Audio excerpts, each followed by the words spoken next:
Hi YouTube, welcome to Shimmer Girl Talks. I guess I'm going to jump on the bandwagon about Beyonce's new song, Church Girl. Um, I have to say that I am not a Beyonce fan. The only reason why this came across my um, came across is because I look at YouTube videos too, and um, one thing I would like to say, even though I said I'm not a Beyonce fan, when you are looking at other people's content, I was looking at um, an Instagram um, reel the other day. And I don't know if you guys know that one black guy that wears the wig and he's like walking like this down, walking down the street to the Dora Explorer music. I can't think of his name. Well, he was, I think, in Hawaii, and he's walking down the street. I think he wears like a orange shirt and hot pink shorts, and he was walking down the street to this tune, and I was like, "Ooh, I like that." And it was a Beyonce song, "Alien Superstar." I've listened to the whole song. I don't particularly like the whole song, but there are a couple of bars in that song that he had played in his video, in his reel, that I really liked, so check it out if you want. I'm not a fan, like I said. So let's get to the topic at hand, which is Beyonce's Church Girl on her newest album. So I guess she had sampled one of the Clark sisters' songs. And I'm going to kind of leave that one alone, but I think it was Twinkieclark maybe. And so she was like, leave Beyonce alone. At least she sampled my song and blah, blah, blah, blah, blah. First of all, I would like to say I'm just doing a discussion because it's a hot topic right now. I don't want to say that I don't care, but at the same time, the song, when I was watching somebody else's video, they read through the lyrics and stuff. And from what I can tell, the song was encouraging church girls to go out there and get loose and be promiscuous with their bodies and stuff like that. Now, obviously, I disagree with that. And I most definitely disagree with, if she had named the song anything other than church girls, it probably would not have raised an eyebrow. People already have a issue with Christianity and Christians and stuff like that. But what a lot of people don't seem to realize is Christians are not only humans too, but a lot of people who are in the church are not true Christians. A lot of people in the church are baby Christians, new Christians, carnal Christians, deceived Christians. There are a whole lot of different types of spirits and personalities in churches, just like there are in schools and in work and when you go to the grocery store and go to the movies, you know. So I think a lot of people like to kind of get on their high horse of moral judgment, and I'm not talking about the Christians, but the people who are not Christians, and be like, see, that's why I don't go to church. Because no, you don't go to church because you don't want to go to church. So stop with the cop out. I can't stand cop outs. Just say, I don't want to go to church because I don't want to go to church. Now, I'm going to go off on a slight tangent, going back to what I was saying about, church having all kinds of different spirits in it, because it does. And you also have, the holier than thou. I'm going off on a tangent, another tangent. You also have the virtuous women. There are still virtuous women in the church who don't believe in premarital sex. They are still there, But so going back to what I was about to say, let me hold on a moment. Okay, sorry about that. I don't remember what I was about to say. But going back to Beyonce's song, she's encouraging, loose behavior and stuff like that. Oh, that's what I was going to say. So years ago, probably 30 years ago, I remember there was this young woman who, from what I can remember, she had been in the church her whole life. And from what I also remembered, she was a lot like women in the world, and that's part of the problem with, when you're a Christian, you should pretty much, people should be able to look at you and tell, okay, that's by your, your dress and the way you carry yourself, that, that you're a Christian. As a Christian, you are supposed to be a peculiar person. Doesn't feel good in this world because, people will ridicule you and stuff like that.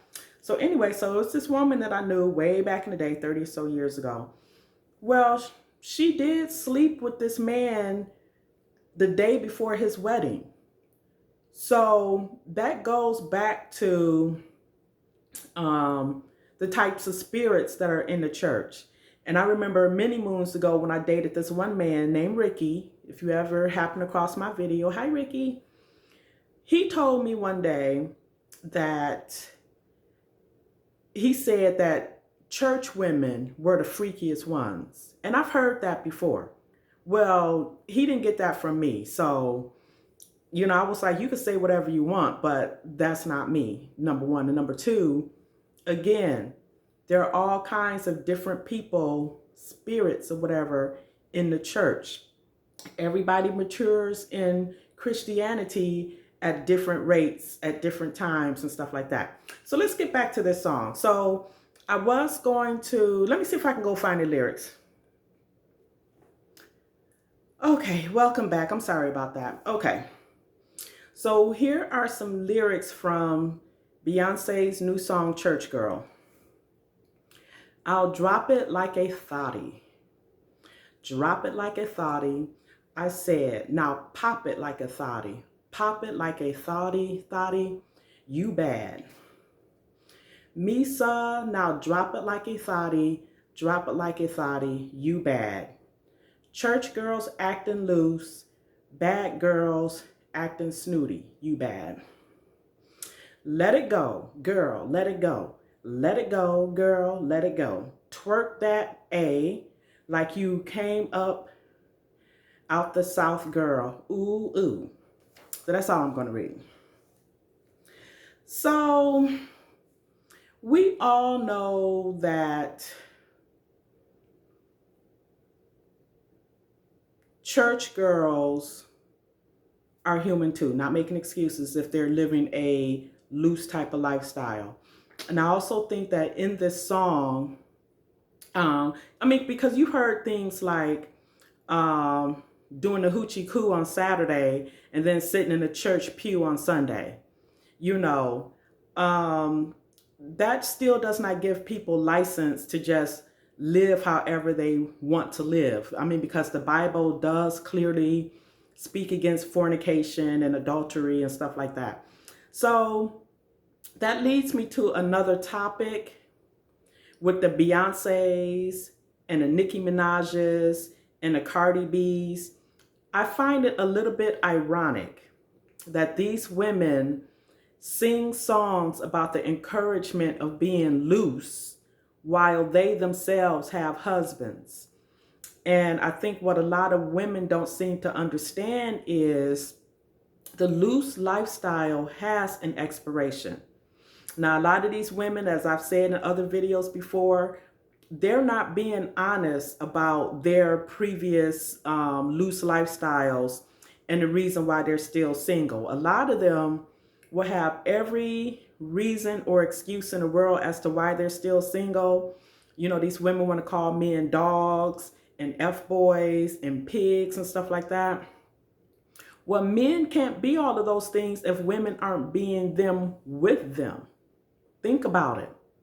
So I just found it ironic that, like I said, those singers, and nobody can make you be something that you don't want to be. The sad thing is so many women have brought into the high body count, sex positive, I could be just as sexually free as a man. Let's just forego marriage altogether. But what is happening in those type of scenarios is babies and children are coming to those scenarios, and these women are looking up with a child or two or three and different baby daddies, and they want to blame just the men. as if they have absolutely no accountability for the situation that they got themselves in. And I know I went off on a tangent. If you watch any of my other videos, that's what I do. I go off on tangents. But, you know, back when I was going to church more regularly, I couldn't relate to the so-called, well, the church girls are the worst ones. The women that I hung out with, we all valued our virtuousness or whatever. We all knew that wasn't no man getting the goods until there was a ring on the finger. After we walked down the aisle, then we can get buck wild like the rest of them. You know, so those were the types of women that I was used to hanging out with. And all of us are still married. We don't have the complaints out here like so many women have about these men out here. You have women breaking down, talking about how they've given up on men, they hate men. And I was looking at this video. I was going to do a different video on this woman, and I still might, but she's 21 years old and about to have her 5th child. She's got 3. She's pregnant with twins. She might have had them already. I think she was still living with her baby daddy, and she was on like a dating show on YouTube looking for a new man that was going to come in and help her with those 5 children by, I don't know if they were by the same man or different men. I don't know why we as a community does things backwards like this, and we put the cart before the horse. So that leads me back to these singers and rappers and stuff singing about, you know, sexual freedom. And it's really nothing free about, you know, having a highly sexual lifestyle with multiple partners and stuff, particularly when it ends up creating children that you are ill-equipped to take care of, children that you don't want, children that you're not ready for. And one thing that I've started to notice about our community is, you know, having children is not really a commitment, but goodness gracious, getting married is like the biggest death trap that could ever happen to a woman. What happened to our community? What happened? I started seeing this, you know, like some 20 years ago, how so many young Black women, and they're probably in their late 30s, early 40s now, and I would love to know where they are, you know, as far as their marital status and stuff like that, or, you know, if they have children. But I started seeing this huge turn away from marriage at least 20 or so years ago. But having 5 kids by 4 or 5 different men, no one blinks an eye. How did that become the norm? You know, and seeing no one is trying to put 2 and 2 together with the high, and let me say this real fast, and I was going to do a separate video on this as well, but I might as well, you know, tack it onto this video. Watching those like dating shows like Kendra G and stuff like that, one thing that I have noticed about the majority of those women, and I have looked at about 20 of her videos, every last one of those women prioritized sex over everything else. Not necessarily, is he a good man? Is he family oriented? Is he hardworking? It was all either superficial or if he can put down in the bedroom. And that's not to say that putting down in the bedroom is not important, because it is. But you have women, but that shouldn't be your number one priority. Your number one priority is he husband material? Why are you having children with, and all of these women, when Kendra G or Kevin Samuels or any other person that's thinking will ask, well, how come you couldn't make it work with your first baby daddy or your second or your third baby daddy? Ugh, nah, yeah. But why is he up in your cooch? I mean, that's not part of my lifestyle. So I don't understand. I don't understand that. So so that was my video for today. I hope I got out, you know, the points that I wanted to get out, and I'm sure I've missed some stuff. I always do. But please comment, like, subscribe. Check out my other videos first. Make sure that we vibe. And I will talk to you later. Bye.